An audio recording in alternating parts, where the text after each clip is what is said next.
This is the College Football Connection Podcast with Alvin Reed, Bradford Bruns, and Marty Jenkins on 101 ESPN.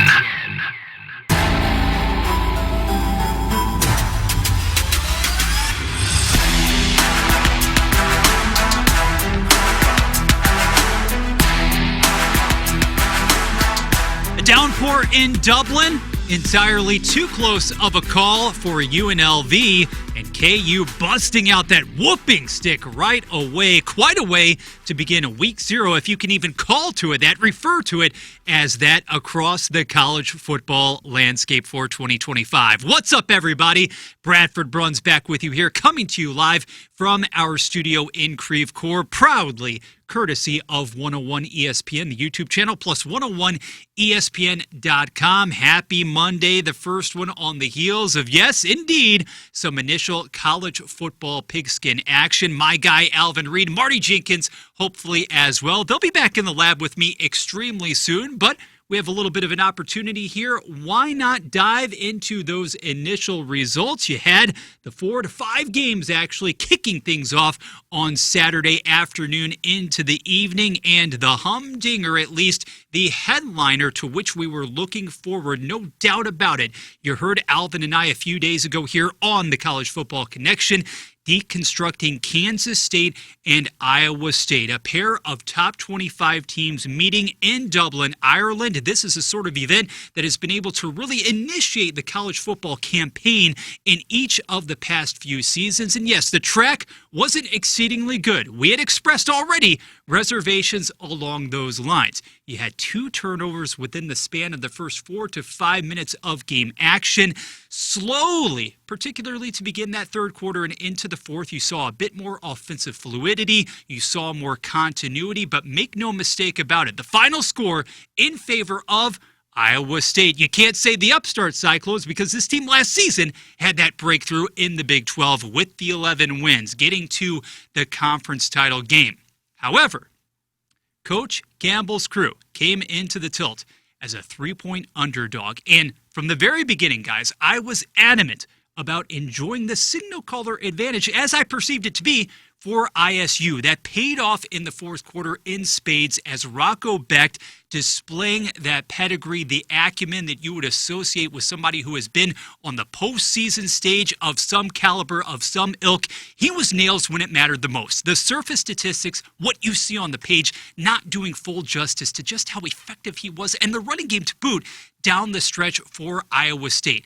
I definitely believe these two teams could meet well down the line, perhaps even, yes, back into the Big 12 title game picture. But once more, for all of the hullabaloo that entered this game that surrounded Avery Johnson, K-State's extremely talented, albeit you have to say raw quarterback himself, Johnson did not. He did not have the ability to basically answer, respond in kind, throw after throw with Becht.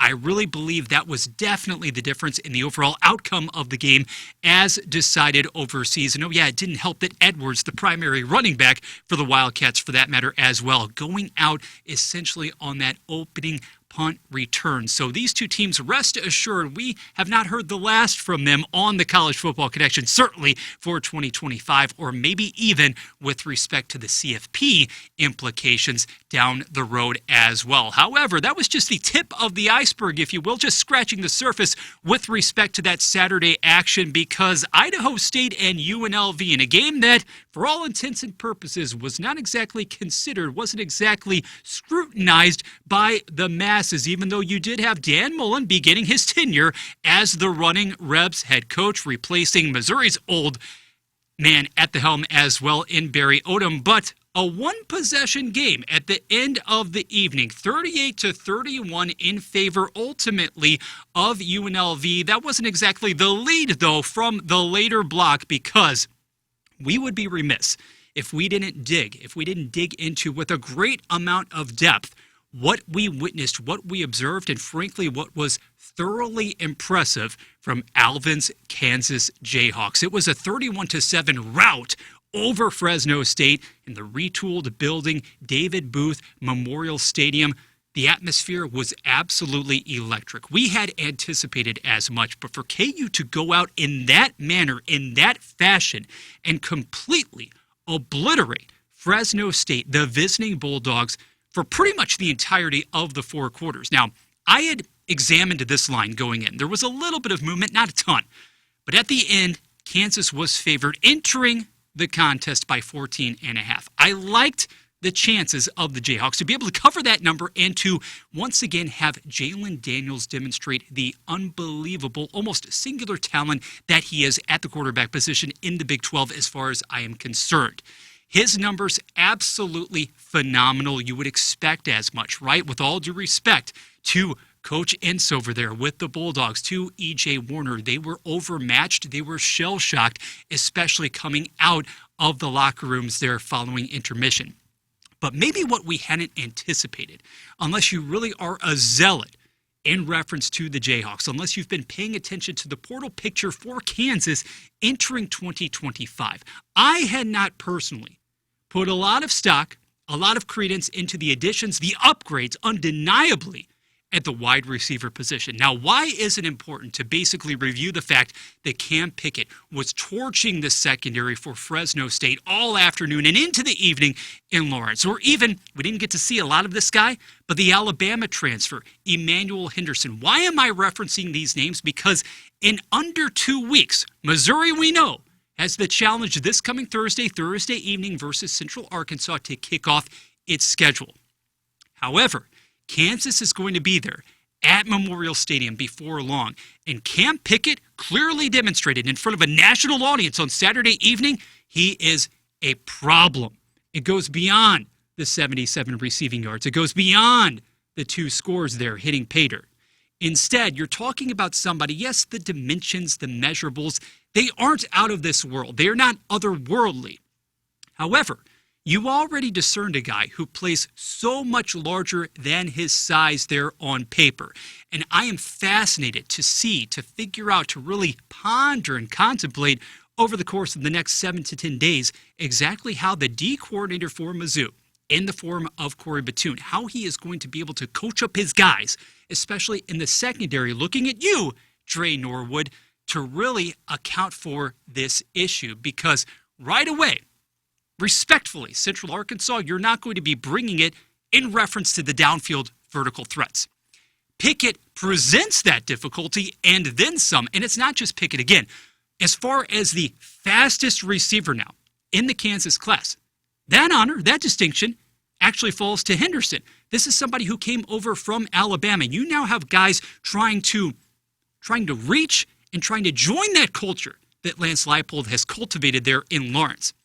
It's a huge get, and if you're evaluating what Henderson can do, potentially against this Tiger secondary as well, that means all of the proverbial hands must be on deck. Yeah, we're talking about Toriano Pride Jr., whether he splits the reps there in the second quarterback position with Stephen Hall or not, and then inevitably the safety help over the top, Marvin Burks, Jalen Catalon, definitely, Carnell. We are looking at you guys. We are looking at you to see how you adjust to this mammoth early challenge early in the season, because I don't think I'm overstating this, guys. It was 31-7. The outcome was not in question as we turned into Saturday evening.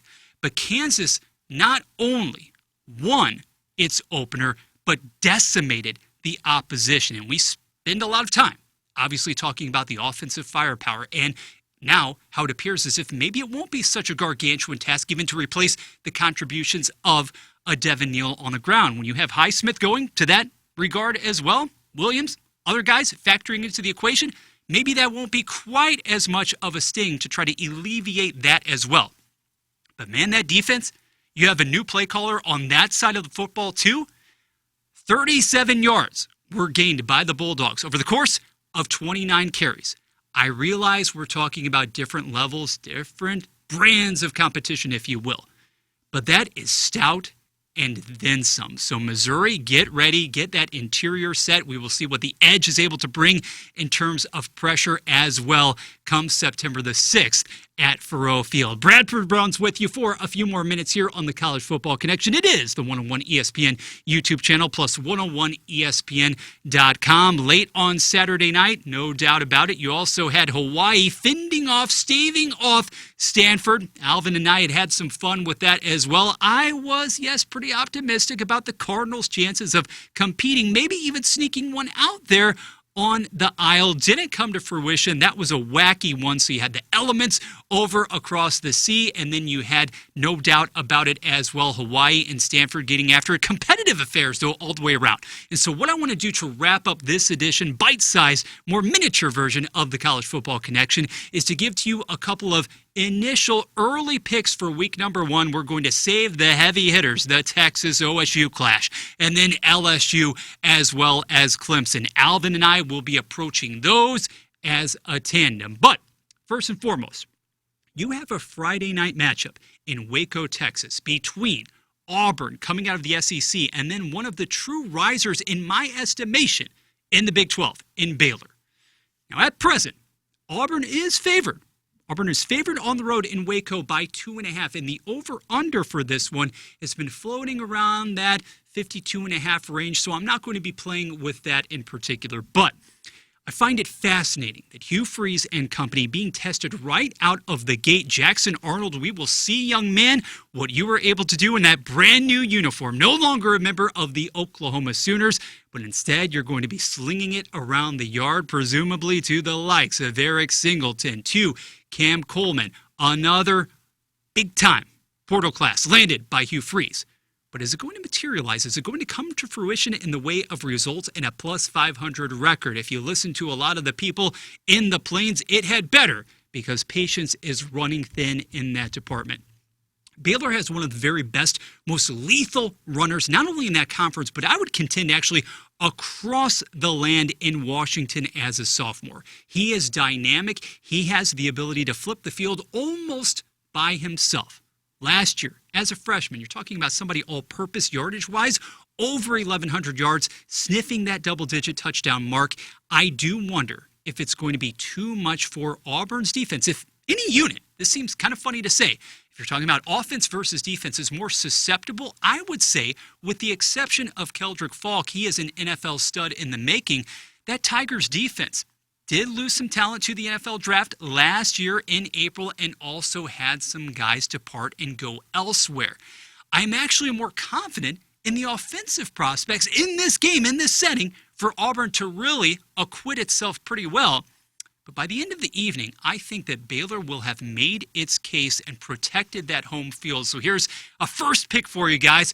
Week number 1, the Baylor Bears taking care of business and winning by at least a touchdown in that setting. As we said, though, most of the headliners, that action gets going on Saturday morning. Big noon kickoff. You knew it was coming. Texas OSU, not for all of the marbles per se, because it is just week number 1, but we will see how those principal players in the CFP equation shake out as the season progresses. Don't worry, we're back as well before MU gets underway against Central Arkansas. I plan to be there live on Thursday evening, maybe even give you some on-site reporting from that lair. So have a great rest of your Monday evening. Have a great week moving forward. St. Louis, we appreciate you as always. Until next time, take care.